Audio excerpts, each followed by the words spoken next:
Bienvenue pour cette nouvelle séquence des paroles de la vie éternelle avec Marc Joseph. Nous sommes aujourd'hui le 5 février 2024.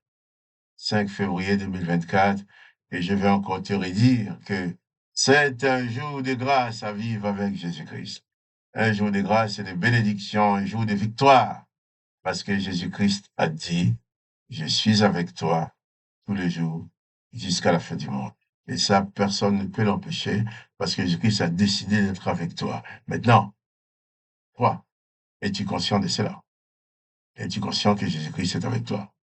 Alors, je t'invite ce matin à prendre conscience que Jésus-Christ demeure avec toi dans ta vie tous les jours jusqu'à la fin du monde. Et je te dis, pas de panique. Lorsque Jésus-Christ est là, tout est encore possible. Même si on t'a dit que c'est impossible, souviens-toi que Jésus-Christ est là. Jésus-Christ dit rien n'est impossible à Dieu et tout est possible à celui qui croit en lui. Je le crois et je te le dis, pas de panique. Jésus-Christ est avec toi et il ne t'abandonnera jamais. Non seulement il t'abandonne pas dans cette vie terrestre, et même quand il quittera cette terre, il ne t'abandonnera pas parce il va t'accueillir dans son royaume. Donc, il est avec toi pour toujours. Pas de panique, pas de désespoir. Bannis toute forme de crainte et confie-toi en Jésus-Christ. Car en Jésus-Christ, il n'y a pas de condamnation pour toi. Il n'y a personne pour te condamner.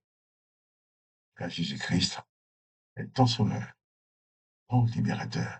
Il faut le réaliser. Et Jésus-Christ a même dit que nous pouvons demander au Père, à Dieu le Père, en son nom. Il nous a donné procuration pour aller auprès du Père en son nom. Nous avons droit de nous adresser au Père. C'est ce que nous allons faire. Je vais t'inviter à prier avec moi. Je vais prier pour toi. Je ne sais pas s'il y a déjà quelqu'un qui a prié pour toi aujourd'hui, mais moi, je vais avoir le privilège de le faire. Je vais prier avec toi. Tandis que je prie, toi qui connais tous les détails de ta vie, tu connais tes problèmes, tes besoins, tandis que moi, je vais prier pour toi. Tu vas dire que tu as besoin à Dieu. Et même si je ne suis pas à côté de toi, tu ne peux pas me toucher, je ne peux pas te toucher, mais en Jésus-Christ, la distance n'existe plus, n'existe pas du tout. L'esprit de Jésus-Christ te met en communion avec mon esprit, ton esprit, mon esprit et l'esprit de Christ. Ça fait une communion triangulaire et nous prions. Père, dans le nom de Jésus-Christ, je me tiens devant toi pour demander ton intervention dans la vie de mon frère, de ma sœur, qui prie avec moi maintenant. Tu connais ses besoins, tu connais ses attentes, tu connais les difficultés qu'il traverse. Je viens te demander, Père, dans le nom de Jésus-Christ, de lui apporter toutes les solutions qui lui sont nécessaires, afin que sa vie ne soit pas un cauchemar, sa vie ne soit pas une vie de douleur et de désespoir. Faire renaître l'espoir dans sa vie, je t'en prie, dans le nom de Jésus-Christ. Touche son âme, touche son esprit, touche son corps, et agis en lui, agis en elle, selon ta bonté et ta miséricorde. Papa, je te dis merci, parce que tu es celui qui exauce la prière, celui qui guérit, celui qui sauve, celui qui pardonne, celui qui donne la vie, celui qui donne l'espoir, la consolation. Et tu donnes tout ça, Seigneur, à mes bien-aimés, à mon frère et à ma sœur, qui prient avec moi. Merci de les combler de tes bénédictions et de ta grâce. Papa, dans le nom du Seigneur Jésus-Christ. Amen. Amen. Que le nom de Jésus-Christ soit béni. Jésus-Christ nous dit que si nous croyons, tout est possible. Et l'apôtre Jean va écrire, lui, la victoire qui triomphe du monde, c'est notre foi. Oh, dans les noms de Jésus. Dans les noms de Jésus. Passe ta foi et tu seras toujours vainqueur. Parce qu'avec Jésus, personne ne peut t'écraser. Car Jésus, même quand on a cru en finir avec lui en le clouant sur la croix, pour ces gens-là, la croix c'était la fin de Jésus, mais pour nous, la croix c'est le commencement. Un commencement. Jésus dit tout est accompli.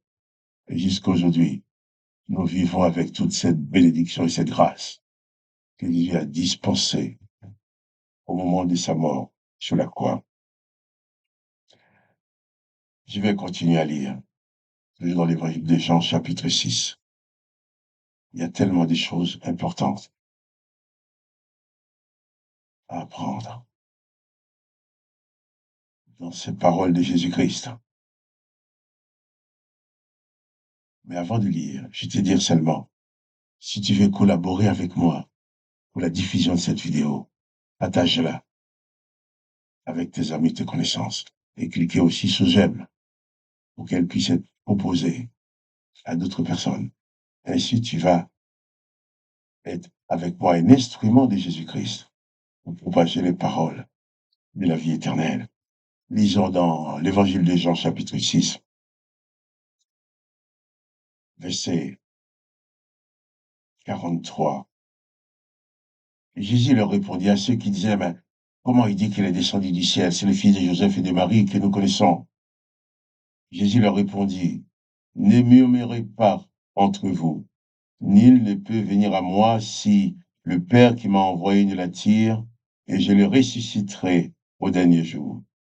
Il est écrit dans les prophètes, ils seront tous enseignés de Dieu. Ainsi quiconque entendit le Père et a reçu son enseignement vient à moi. Voilà. Jésus insiste encore, en citant même ce passage du prophète Ésaïe, où il a dit, ils seront tous enseignés de Dieu. Jésus dit que quiconque a entendu le Père et reçu son enseignement vient à lui. Quiconque a entendu le Père et reçu son enseignement vient à Jésus. C'est pour dire que Jésus ne fait rien en dehors de la volonté de son Père. Si même tu viens à Jésus pour que Jésus te reçoive et te sauve, c'est parce que préalablement le Père a touché ton cœur. Et ces gens-là, étant remplis de l'Esprit de l'Éternel, l'Esprit de vengeance, ils ne pouvaient qu'essayer de se venger de ce que Jésus-Christ dit, des choses qui ne les conviennent pas, des choses qui ne correspondent pas à leur connaissance personnelle, de l'Éternel, leur Dieu. Et c'est ce qui va les pousser à demander la mort de Jésus. Jésus leur dit, mais vous murmurez, ne murmurez pas, car personne ne peut venir à moi s'il n'est pas attiré par le Père. Mais celui qui est touché par la présence du Père, qui reçoit l'enseignement du Père, celui qui entend dans son cœur, dans son esprit la voix du Père, celui-là va venir à moi. Et c'est pour te dire encore, si toi tu es venu à Jésus-Christ, c'est parce que le Père a parlé en ton cœur et t'a conduit vers Jésus. C'est ton privilège. Et Jésus ne te repoussera jamais, quel que soit ton état, quels que soient tes péchés, quel que soit ce que tu as fait dans ta vie, viens à Jésus-Christ, Jésus-Christ te sauvera. Les hommes continueront peut-être à te condamner, à te rappeler, souviens-toi ce que tu as fait, souviens-toi c'est toi qui as fait ça, souviens-toi tu m'as fait du mal, souviens-toi tu as tué, tu as volé, tu as fait ci, tu as fait ça. Mais quand tu te trouves dans la présence de Jésus-Christ, Jésus-Christ ne prendra jamais du temps pour te dire, souviens-toi que tu as volé, tu as frappé, tu as fait du mal, tu as tué, tu as fait ça. Il va seulement te sauver. Parce que Jésus-Christ n'est pas condamnateur, il est uniquement, exclusivement sauveur pour toute l'humanité.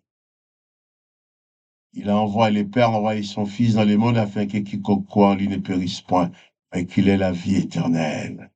Hein? Il a même ce texte dit, Dieu le Père veut que tous les hommes soient sauvés, qu'ils parviennent à la connaissance de la vérité.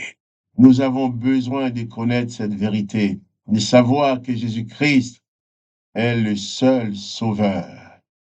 Jésus-Christ est venu effacer toutes les condamnations que l'Éternel désormais avait mises sur l'humanité. Jésus-Christ est venu les effacer pour ouvrir aux hommes et femmes que nous sommes les portes de la vie éternelle et nous donner le pouvoir sur la mort en nous ressuscitant. Il dit, je le ressusciterai, celui qui croit en moi. Donc, le Père t'a amené vers Jésus. Jésus-Christ t'accueille.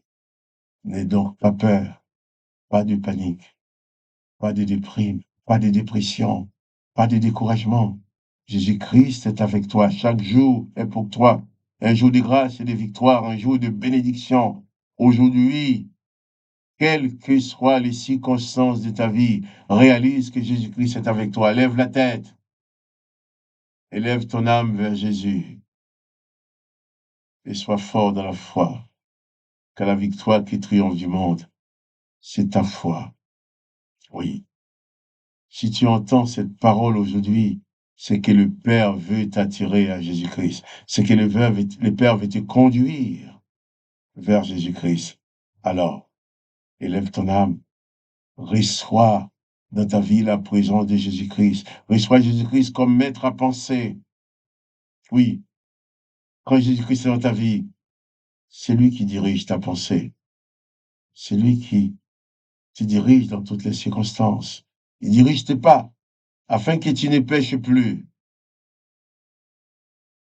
Tu n'as plus besoin de pécher puisque tu n'es plus sur la condamnation. C'est la condamnation qui provoque le péché. L'homme est naturellement pécheur parce qu'il est naturellement condamné. Tu es né sous la condamnation, donc tu pêches. Mais Jésus te libère des condamnations et il te libère aussi du péché. Ainsi, il va dire à la femme adultère, va et ne pêche plus. Tu as le pouvoir de ne plus pécher maintenant. Jésus-Christ est ton libérateur, ton sauveur. Reçois-le dans ton cœur. Laisse Jésus-Christ agir dans ta vie et sois en paix. Confie-toi en lui, quoi qu'il arrive. Il saura diriger ta vie, car il ne t'abandonnera jamais. Alors, moi, Marc-Joseph, je continue à te dire, pas de panique. Souviens-toi et n'oublie jamais que Jésus-Christ est avec toi tous les jours, jusqu'à la fin du monde. Installe-toi dans la présence de Jésus-Christ et bannir toutes sortes de terreurs, de peurs, de paniques dans ta vie. Que la paix de Jésus-Christ soit sur toi. Que la grâce du Père soit sur ta vie. En sorte que dans ta vie, le nom du Père et du Fils soit glorifié. Et quant à moi, Marc-Joseph, je te dis bien, allez, à demain, pour une autre séquence de paroles de la vie éternelle.